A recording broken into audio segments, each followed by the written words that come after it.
अकेलापन अक्सर एक डर की तरह महसूस होता है, लेकिन क्या आपने कभी सोचा है कि अकेले रहने की अपनी एक अनोखी ताकत होती है।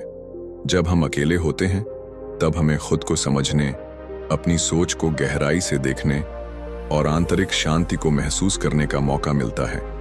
इस वीडियो में हम जानेंगे कि अकेले रहने की शक्ति को कैसे पहचाना जाए और इसे अपनी सबसे बड़ी ताकत में कैसे बदला जाए। लेकिन वीडियो शुरू करने से पहले अगर आपको यह वीडियो पसंद आता है तो वीडियो को एक लाइक करके कमेंट में नमो बुद्धाय जरूर लिख देना। तो चलिए शुरू करते हैं। विश्रांत एक गुरु का नया शिष्य बना था। विश्रांत के मन में बहुत सारे प्रश्न थे जिन्हें वह गुरु से पूछ लेना चाहता था। एक दिन वह गुरु के पास आया और उनसे कहने लगा, गुरुदेव, इस दुनिया में सबसे मुश्किल कार्य क्या है? गुरु ने कहा, इस दुनिया का सबसे मुश्किल कार्य एकांत में रहना है। विश्रांत ने कहा, गुरुदेव, इसमें मुश्किल जैसा क्या है? एकांत में तो कोई भी रह सकता है। यह सुन गुरु मुस्कुराए और बोले, अगर यह कार्य तुम्हें इतना आसान लगता है तो क्या तुम 21 दिनों के लिए एकांत में रह सकते हो? तुम्हें 21 दिन के लिए कहीं नहीं जाना, बस एक गुफा में रहना है। तुम बाहर किसी व्यक्ति से संपर्क नहीं करोगे और ना ही गुफा के अंदर अपने आप को किसी कार्य में व्यस्त करोगे। सिर्फ शांत और मौन रहोगे। क्या तुम यह कर सकोगे? विश्रांत ने कहा, लेकिन गुरुदेव, यह एकांतवास में रहकर क्या होगा? इससे क्या मिलेगा?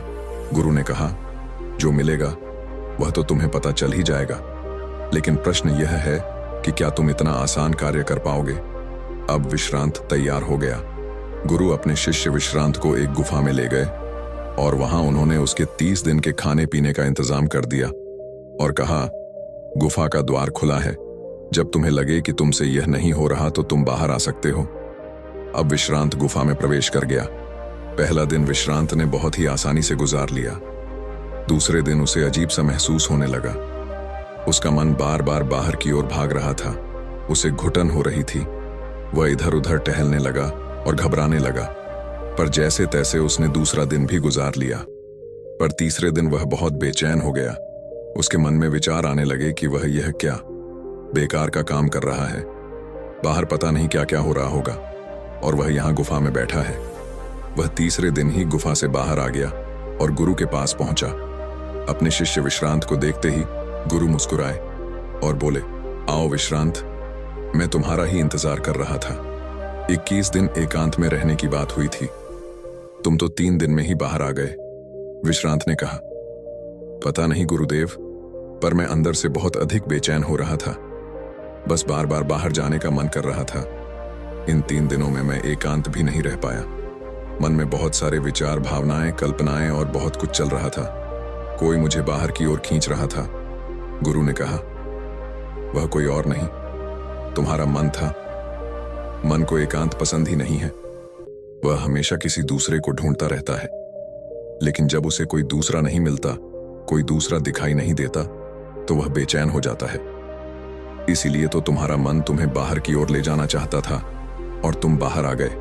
विश्रांत ने कहा, गुरुदेव, आप बिल्कुल ठीक कह रहे हो कि एकांतवास करना दुनिया का एक बहुत ही मुश्किल कार्य है। गुरु ने कहा, तुमने यह नहीं पूछा कि इस दुनिया का सबसे आसान कार्य क्या है। विश्रांत ने कहा, गुरुदेव, मेरे मन में यह प्रश्न भी था, लेकिन मैं पूछ नहीं पाया। गुरु ने कहा, अगर इस दुनिया का सबसे मुश्किल कार्य एकांतवास है तो इस दुनिया का सबसे आसान कार्य भी एकांतवास है। विश्रांत ने कहा, आप ये कैसी विरोधाभासी बातें कर रहे हैं? गुरुदेव, मैं कुछ समझ नहीं पा रहा। गुरु ने कहा, एकांतवास हमारा स्वभाव है, बस हम अपने स्वभाव से दूर हो गए हैं और मन के बनाए इस जाल में फंसकर हम हमेशा किसी दूसरे को ही ढूंढते रहते हैं और अपने एकांत को खो बैठते हैं। एकांत को साधना नहीं पड़ता, बल्कि वही हमारा स्वभाव है। यह सुन विश्रांत ने कहा, गुरुदेव, अगर एकांत हमारा स्वभाव है और यह इतना आसान है, तो मैं क्यों 3 दिन में ही उस गुफा से बाहर आ गया? क्यों मुझे वहां रहना इतना मुश्किल लगा? क्यों वहां मुझे घुटन हो रही थी? क्यों मैं इतना बेचैन हो गया था? गुरु ने कहा, जब तक एकांत तुम्हारे अंदर से उत्पन्न नहीं होगा, तब तक चाहे तुम किसी गुफा में बंद करके ही क्यों ना रखे, जाओ, तुम एकांत में नहीं रहोगे।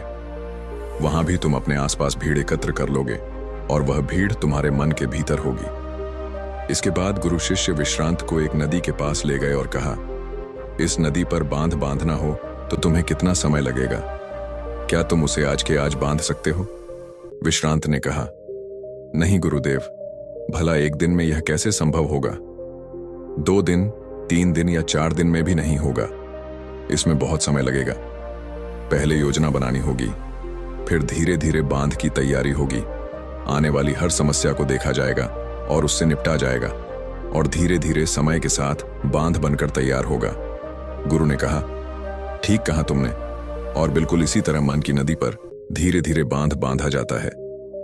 1, 2, 3 या 4 दिन में नहीं, धीरे धीरे समय लगाकर यह किया जाता है। विश्रांत ने कहा, गुरुदेव, आप जो मुझे समझाना चाह रहे हैं वह मैं अच्छे से समझ गया हूं। मैं भी धीरे धीरे अपने मन की नदी पर बांध बांधने की तैयारी करूंगा। उस दिन से विश्रांत ने अपनी साधना पर ध्यान देना शुरू कर दिया। वह धीरे धीरे मन के विरुद्ध खड़ा होने लगा। उसने छोटे छोटे संकल्प लेने शुरू किए।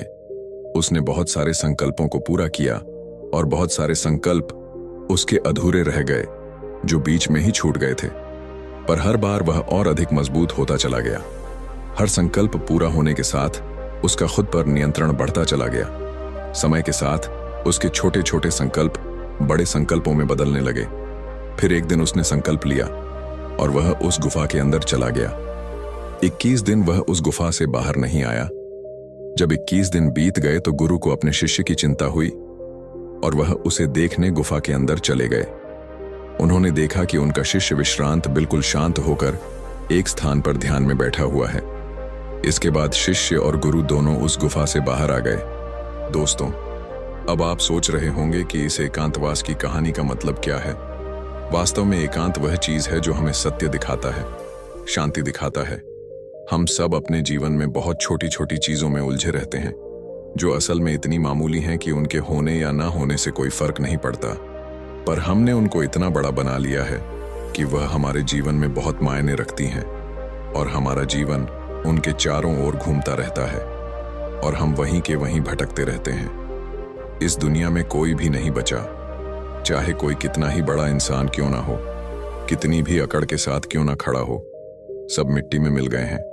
राजा हो, भिखारी हो, शक्तिशाली हो या कमजोर हो, साधु या सन्यासी, कोई भी हो, किसी की अकड़ बाकी नहीं रही। जिन छोटी छोटी चीजों के लिए हम लड़ते झगड़ते रहते हैं, क्या करोगे? इन चीजों का कुछ पल ही लगते हैं। इस शरीर को मिट्टी बनने में कुछ समय मिला है जो बहुत कीमती है। उपयोग कर लो, कुछ सीख लो, कुछ जान लो, अपना जीवन जी लो। सब कुछ जानते हुए भी हम कुछ नहीं जानते। बस यही हमारी विडंबना है और यही हमारी बेहोशी है, और इसी से बाहर निकलने का नाम जीवन है। नमो बुद्धाय।